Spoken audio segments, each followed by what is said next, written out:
This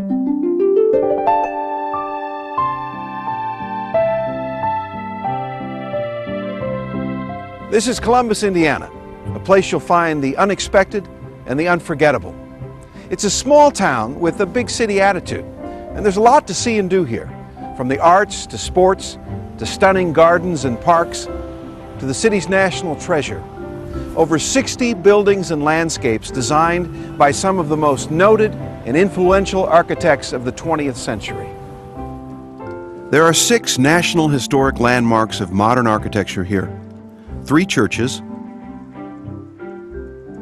a private home, a public school, and a bank, all true American treasures of art.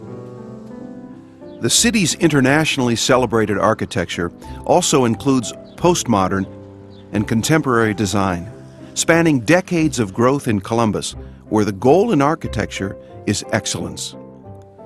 That same goal for excellence drives every aspect of city life. In 2006, Columbus won the America in Bloom Award for its well-designed and maintained gardens, parks, and green spaces, including 638 acres that make up 18 city parks. Columbus boasts a large installation of exciting public art. Spread throughout town, these works inspire the imagination and create an energetic and unique cityscape. This is also home to international business, a Fortune 500 world headquarters, and 3 higher education institutions. There's a diverse population here with a strong economy and a skilled workforce. Located near several large metropolitan cities, Columbus sits at the crossroads of national transportation.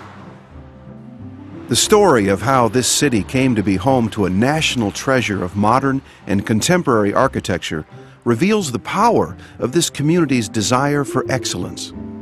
The desire that has shaped a vibrant, inspirational, can-do culture. In the early 1940s, a radically new kind of architecture came to this city. A local congregation was building a new church and wanted a contemporary design instead of a traditional one. They offered the project to architect Elio Saarinen, a recent immigrant from Finland.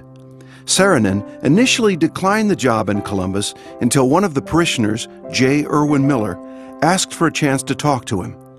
Miller won over Saarinen with his argument that the congregation was seeking an architect who could find the right expression for their desire to live a rich inner life and a simple outer life.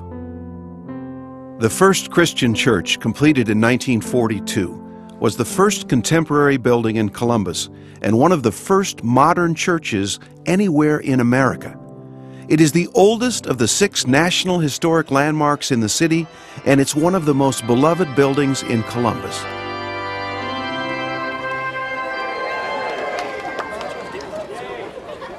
In the 1950s, the population of Columbus was expanding with the post-war boom. The city needed new schools. Again, J. Irwin Miller stepped in. He encouraged the city to find modern architects to design the schools.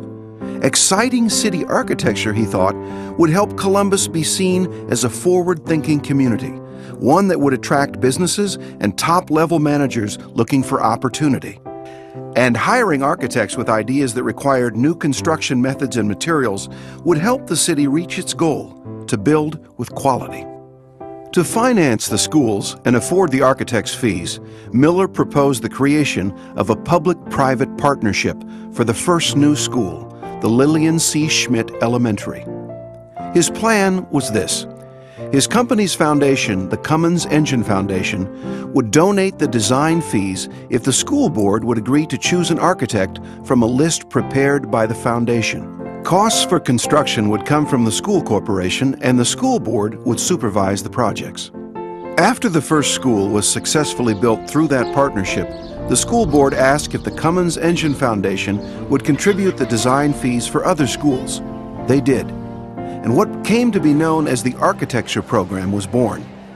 With that program in place, modern and contemporary architects saw Columbus as a city that welcomed their bold ideas.